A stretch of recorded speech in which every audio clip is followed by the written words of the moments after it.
Welcome student. Rastogi online coaching classes में आपका स्वागत है। आज क्लास 12 के भौतिक विज्ञान अध्याय 1 का यह 9वां भाग है। इसके पिछले भाग यदि आप नहीं देखे हैं तो प्लेलिस्ट में ऑल वीडियो है, वहां से जाकर के उस वीडियो को देख सकते हैं।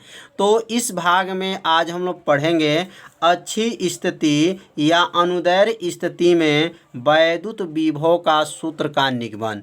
पिछले भाग में हम लोग पढ़े हैं कि अच्छी स्थिति या अनुदैर्घ्य स्थिति में वैद्युत क्षेत्र की तीव्रता, तो उस भाग में तीव्रता का सूत्र का निगमन हुआ और इस भाग में वैद्युत विभव का सूत्र का निगमन होगा। तो आप लोग एक एक लाइन सूत्र का निगमन को समझिए, जहां भी दिक्कत हो वहां पे तुरंत कमेंट कीजिए। तो सूत्र का निगमन करने से पहले यहाँ पे 2 लाइन जो है माना लिखा जाएगा और माना लिखने के बाद से एक चित्र बनाया जाएगा और चित्र के माध्यम से सूत्र का निगमन किया जाएगा। तो यहाँ लिखेंगे पहले माना प्लस क्यू का नाम क्या है तो आवेश है, प्लस क्यू तथा माइनस क्यू आवेश वाले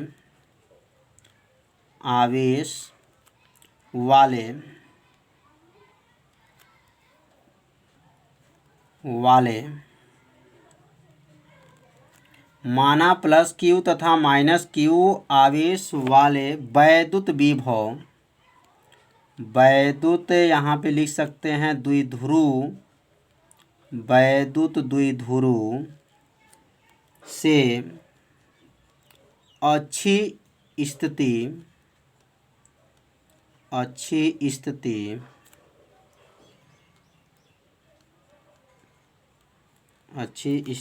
में r दूरी पर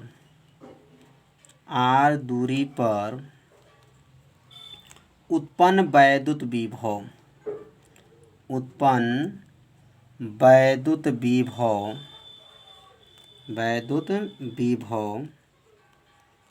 भी है। तो यहाँ पे जो है माना समझना है कि माना प्लस क्यू आवेश तथा माइनस क्यू आवेश वाले वैद्युत द्विध्रुव से अच्छी स्थिति में r दूरी पर उत्पन्न वैद्युत विभव क्या है भी है। तो अब यहाँ पर एक छोटा सा चित्र बनाया जाएगा जो कल के वीडियो में भी बनाया गया था। तो ऐसे चित्र इसमें देखे होंगे आप लोग। यह जो है यहाँ से लेकर के यहाँ तक एक चालक है और यहाँ पे जो लिखेंगे माइनस क्यू आवेश है, माइनस क्यू आवेश था और यहाँ क्या था प्लस क्यू आवेश है और यहाँ से यहाँ पर बिंदु एक सी है और इस सी पर जो उत्पन्न वैद्युत क्षेत्र की तीव्रता क्या है, वैद्युत विभव क्या यहाँ पर है भी है। इसके पहले यहाँ पर वैद्युत क्षेत्र की तीव्रता का गणना किया गया था और इस वीडियो में वैद्युत विभव की गणना किया जाएगा। अब ये दोनों आवेशों के बीच की दूरी क्या बताया गया था तो 2l बताया गया था। तो यह 2l होता है और यहाँ से इसके बीचों बीच की बात करेंगे मध्य में, तो मध्य में यहाँ से इसकी दूरी क्या ले लेंगे l और यहाँ से इसकी दूरी क्या हो जाएगा l और यहाँ से ले करके और यहाँ तक c तक के बीच की दूरी क्या मानेंगे r मान लेंगे। तो यह जो चित्र जो है कल के वीडियो में भी बनाया गया था और आज के वीडियो में भी बनाया जा रहा है। इसे दोनों चित्र को ध्यान से समझेंगे तो आपको पूरा समझ में आ जाएगा सूत्र का निगमन। तो अब कल के वीडियो में क्या बताया गया था, यहाँ पे क्या माना गया था याद होगा आप लोग को, तो B और यह क्या था O और यह क्या था यहाँ A और यह क्या है C।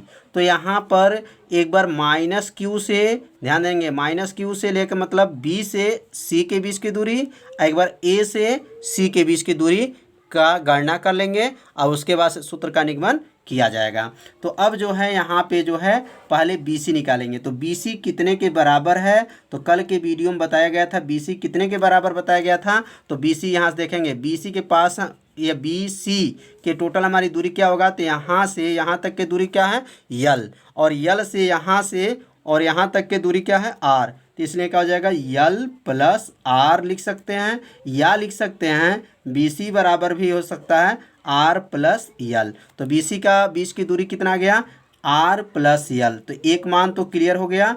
अब हम किसका मान ज्ञात करेंगे, तो AC का मान ज्ञात करेंगे। तो AC बराबर कैसे निकलेगा, अब ए सी निकालने के लिए ध्यान देंगे, यहाँ से जो है ओ ए प्लस ए सी, तो यहाँ लिखेंगे ओ ए प्लस ए सी कितने के बराबर होगा, तो यह होगा ओ सी के बराबर होगा।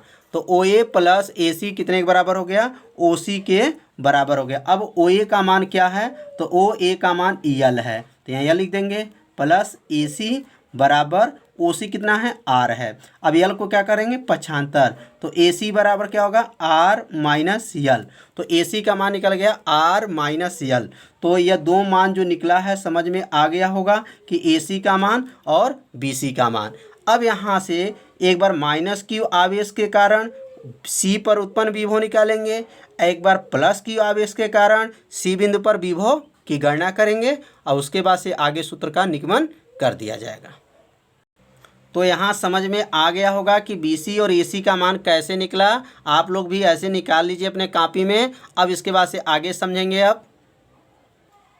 अब यहाँ लिखेंगे प्लस क्यू आवेश के कारण, प्लस क्यू आवेश के कारण, आवेश के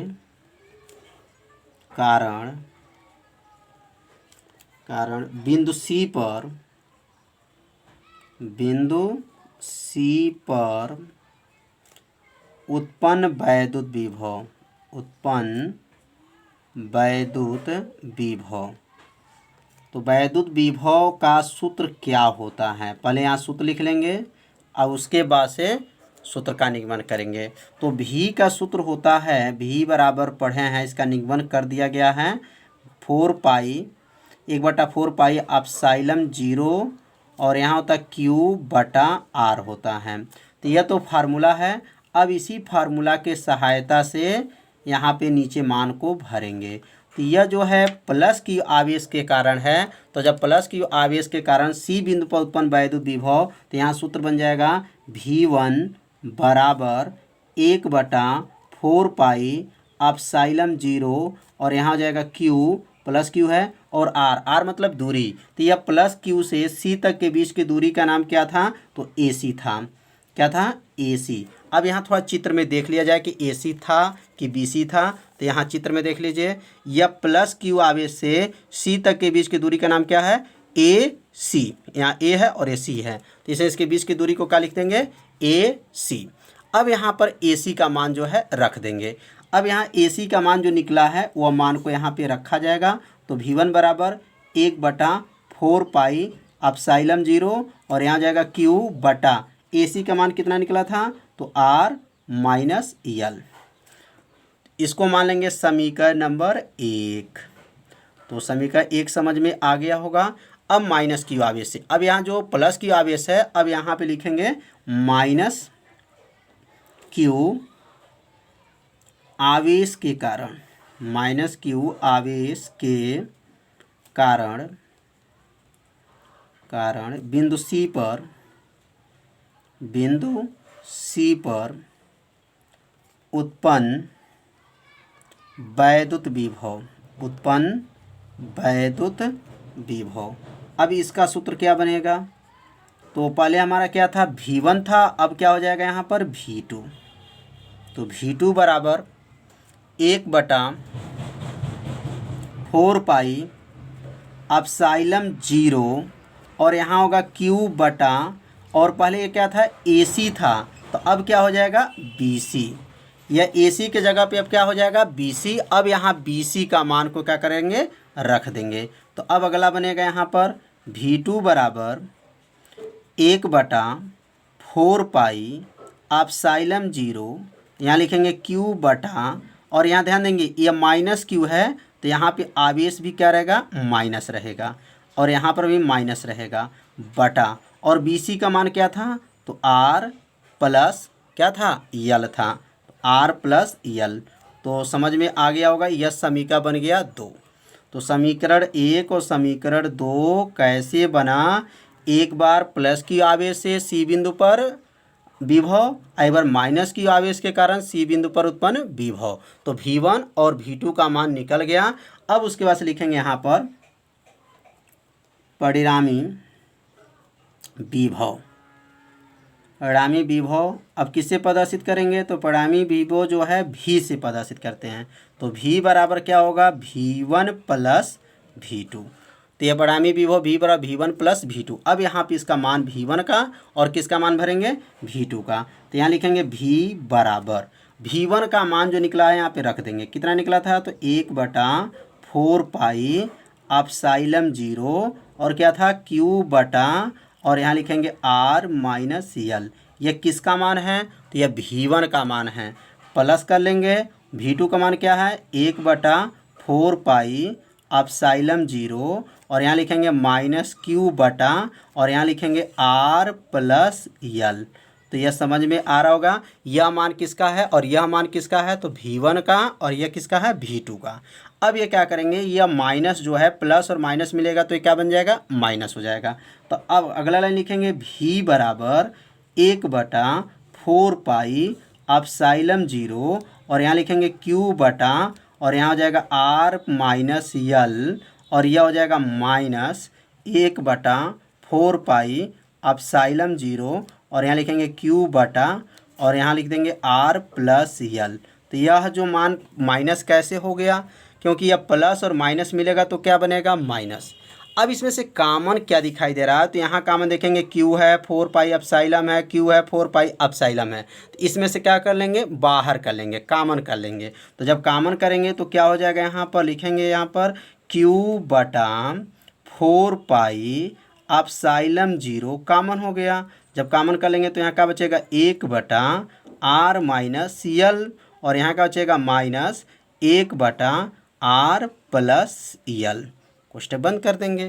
तो समझ में आ गया होगा यह कॉमन कैसे लिया गया। Q को बाहर कर लिए और 4 पाई एप्सिलॉन जब बाहर हो जाएगा तो ऊपर 1/R माइनस L और यहाँ होगा 1/R प्लस L। अब यहाँ दोनों का हर देखेंगे, दोनों का हर बराबर नहीं है। अब यहाँ गुणा करेंगे। अब यहाँ पे जो है गुणा हो जाएगा।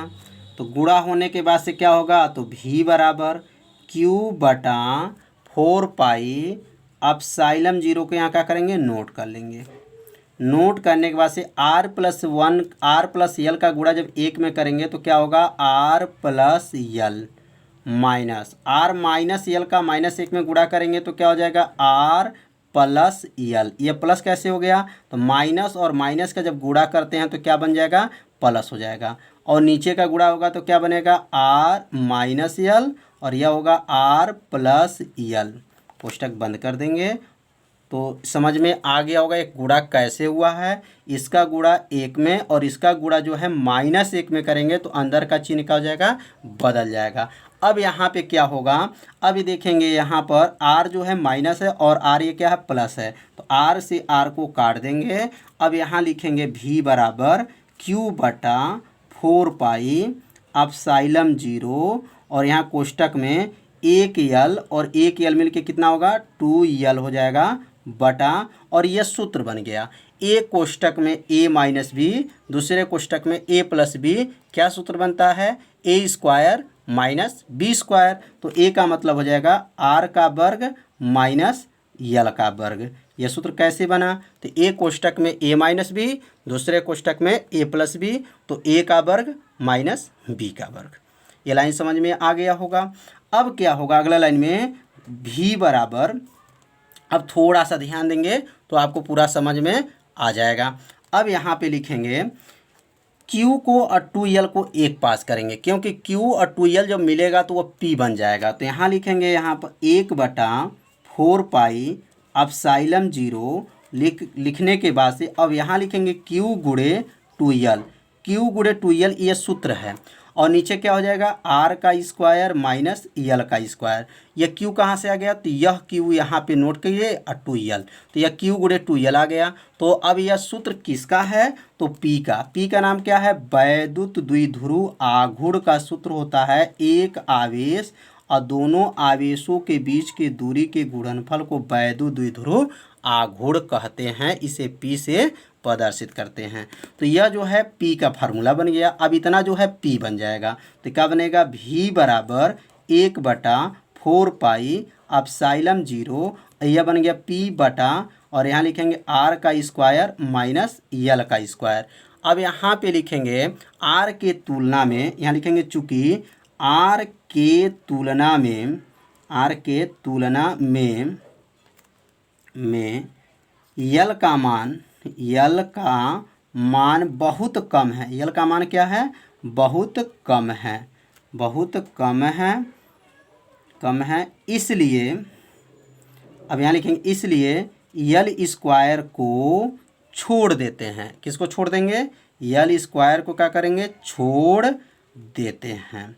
तो अब यल स्क्वायर को छोड़ देंगे। अब क्यों छोड़ देंगे? क्योंकि चित्र में देख लेंगे तो यहाँ पे जो है आर का मान जो है अधिक है और यल का मान जो है बहुत कम है। आर के तुलना में यल का मान बहुत कम है, इसलिए यल स्क्वायर को क्या करते हैं? छोड़ देते हैं। तो अब यहाँ यल स्क्वायर को जब छोड़ देंगे तो सूत्र क्या बन जाएगा? तो v बराबर 1/4 पाई एप्सिलॉन 0 और यहाँ बनेगा p बटा और यहाँ नीचे लिखेंगे r का स्क्वायर।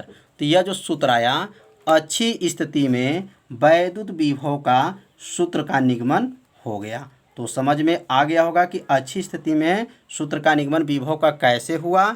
इस वीडियो को यदि आपको समझ में नहीं आया होगा तो एक बार वीडियो को और देखिएगा, जिससे पूरा आपको समझ में आ जाएगा। तो आज का पढ़ाई क्या हुआ है? अच्छी स्थिति में वैद्युत विभव का सूत्र का निगमन। अब हम लोग कल क्या पढ़ेंगे? तो अच्छी स्थिति में वैद्युत विभव का और तीव्रता का सूत्र का निगमन कल के वीडियो में बताया जाएगा। तो आज इतना ही रहेगा। अब कल शाम को 6 बजे मिलेंगे और ध्यान दीजिए 7 बजे केमिस्ट्री और 8 बजे बायोलॉजी का लाइव क्लास चलता है। तो आप सभी विद्यार्थी ये तीनों विषय के वीडियो को देखिए और अच्छे से नोट्स को तैयार कर लीजिए। तो कल शाम को 6 बजे मिलेंगे। तब तक के लिए नमस्कार।